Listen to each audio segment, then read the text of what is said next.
Baik teman-teman, kita jalan kaki lagi.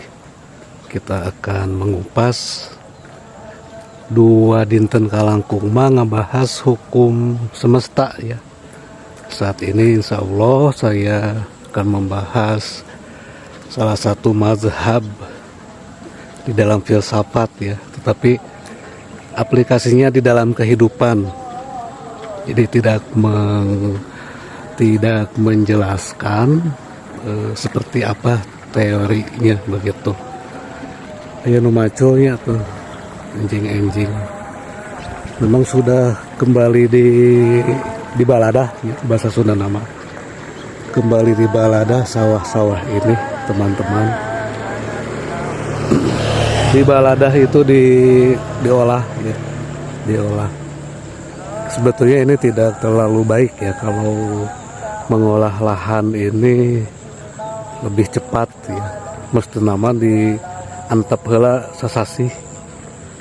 Tapi upami ya mungkin nonnya tuntutan zaman, karena zaman ini seolah-olah kita tadi dituntut untuk selalu lebih cepat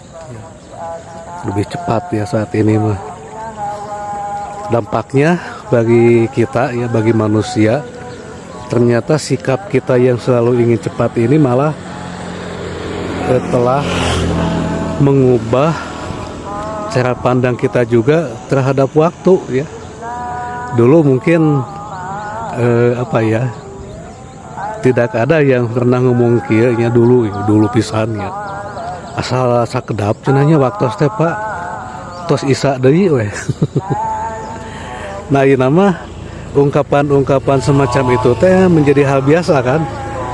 Asa nyerelek cenah waktu teh atanapi asa sakedeung cenah geus subuh deui weh nya. Nah, itu salah satunya ya, dipengaruhi oleh memang sikap kita yang memang selalu ingin serba cepat dalam segala hal ya. Dulu jangan dulu lah, dulu mah terlalu jauh, tahun 90 saja informasi ya, karena saat ini memang yang lebih cepat itu informasi ataupun info ya. Dulu mah misalnya teh aya kejadian dinten ieu nya, itu teh akan viralnya itu, akan diketahuinya itu setelah dipublikasi oleh media. Ya saat ini kan kita sudah menjadi menjadi narsum kita itu saat ini, narsum atau narasumber info. Kita aya kejadian dinten detik ieu nya, kita langsung diupload kan. Nah ini teh asa kamerana ya, langsung diupload dan diketahui oleh siapapun. Ya tuntutan zaman juga, kemudian memang begini ya. Jadi bukan hal aneh sebetulnya, hal biasa ya, dalam hidup ini. Mungkin nanti kita akan kembali lagi ke situasi ketika waktu itu menjadi lebih lambat lagi misalnya. Nah begitu ya, kalau di dalam salah satu mazhab yaitu Stoa ya, ini teh memang mesti dibiarkan mengalir begitu saja tanpa ada pretensi penilaian ataupun penafsiran dari kita, karena apapun yang terjadi di luar diri kita ya, memang tidak bisa kita kendalikan sepenuhnya. Yang paling penting di dalam mazhab Stoa itu kita dituntut untuk bagaimana kita mengendalikan kita ya. Bagaimana supaya kita, misalnya ayeuna kan zaman yang dituntut untuk serba cepat, kemudian saat ini kita bisa tidak mengendalikan supaya kita malah menjadi lebih lambat misalkan. Maksudnya bukan lambat damal ya, tapi nanti menyikapi bahwa ketika realitas itu cepat ya, kemudian kitanya malah biasa-biasa saja. Padahalnya betul loh, waktu itu saditen di sana 24 jam. Saditen kan 24 jam, tetapi nah asa misalkan setengah dinten misalkan lebih cepat kan. Nah di dalam stoa kita dituntut untuk bahwa ketika waktu itu 24 jam, ya kita memandangnya waktu itu 24 jam. Tapi sulit ya, sulit ketika kita memang ya kalebet abdi ya. Ketika kita memang dituntut oleh realitas atau kenyataan.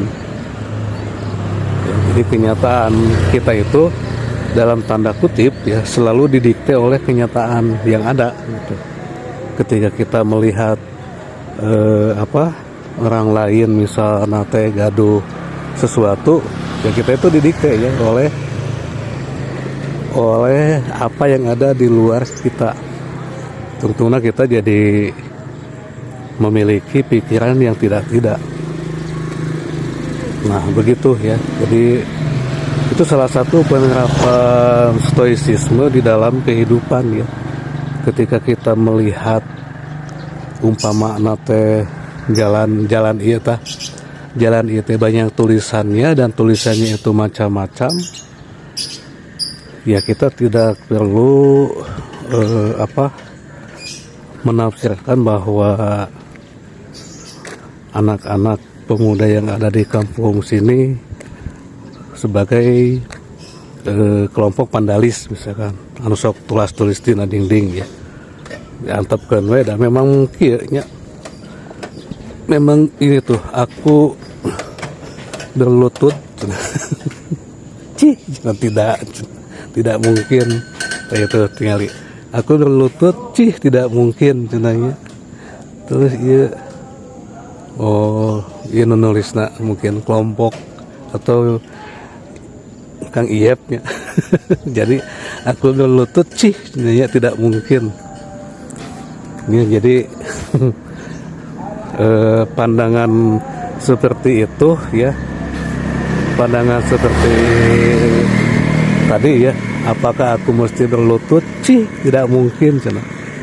Ya sebetulnya tidak apa-apa lah, karena kan setiap manusia memiliki hayang ya, hayangna memang kitunya kumaha ya, hoyongna kitunya kumaha dah tuh bisa diulah-ulah tuh. Jadi memang mungkin itu yang menulis aku berlutut tidak, itu teh saking tauhidnya mungkin ya. Jadi yang namanya berlutut itu dipandang sujud ya, padahal bukan sujud ya berlutut mah. Sebetulnya berlutut itu ya di dalam tata bahasa itu teh konotatif ya, bukan makna sebetulnya. Jadi lain artinya kita itu mesti menempatkan diri kita lebih rendah dibandingkan orang lain ya. Berlutut itu ada macam-macam lah maknanya. Yang jelas bahwa berlutut itu ya saya pandang positif, misalnya untuk membuktikan bahwa saya itu betul-betul sungguh-sungguh gitu. Misalnya ada laki-laki misalnya inginnya bertekuk lutut kepada perempuan karena ingin mendapatkan cintanya misalnya. Nah itu teh sebetulnya bukan kalah ya. Dan kalah itu bagus ya. Kalah itu kan ke Allah ya, kalah ke Allah, kembali kepada Allah. Itu nah saya ini jadi didikte tuhnya jadi didikte oleh tulisan tadi. Bukan didikte yang ngejelaskan, utamanya ngejelaskan supaya teman-teman juga tidak terlalu kabur ya, tidak terlalu kabur di dalam memberikan pemaknaan terhadap kalimat begitu ya. Tetap didikte cenahnya Pak, begitu ya. Jadi sekali lagi setelah itu menginginkan bahwa kita itu tidak didikte oleh apa-apa yang ada di luar diri kita ya. Nah jadi memang sulit ya.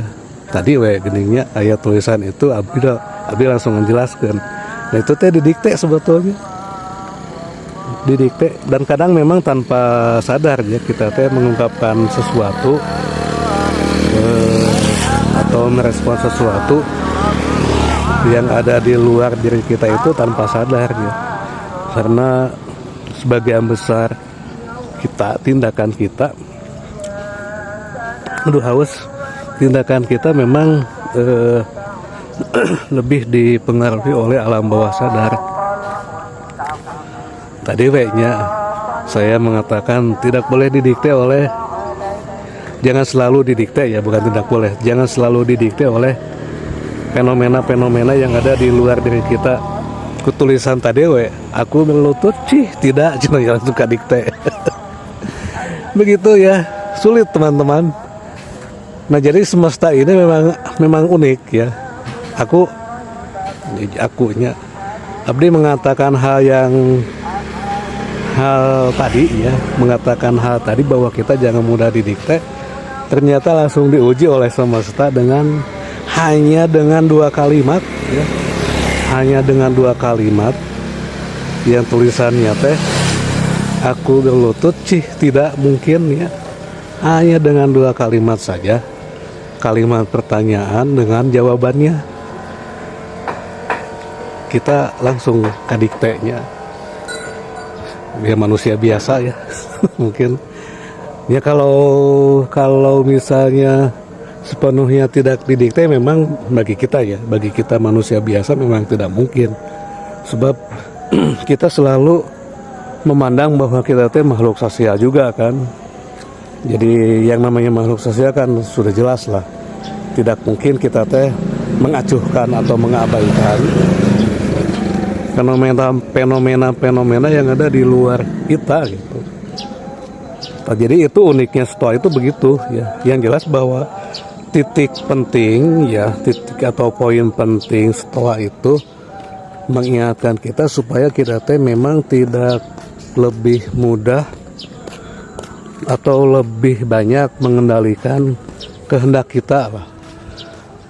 Inti nama supaya kita tidak terlalu banyak keinginan yang macam-macam, kemudian tidak terlalu gegabah ya. Tidak terlalu gegabah di dalam mengungkapkan apa yang ada di dalam diri kita. Itu Stoa. Nanti mungkin besok ya kita akan membahas bagaimana kita manusia ya, bukan kita manusia. Bagaimana manusia merespon terhadap realitas yang ada.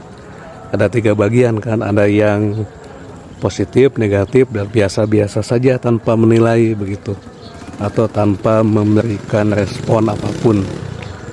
Diam. Nah, dia memang diam ini memang menjadi tingkat yang level yang paling tinggi di dalam menyikapi apapun. Diam ya. Diam kamu. Kita atau sakit balanya.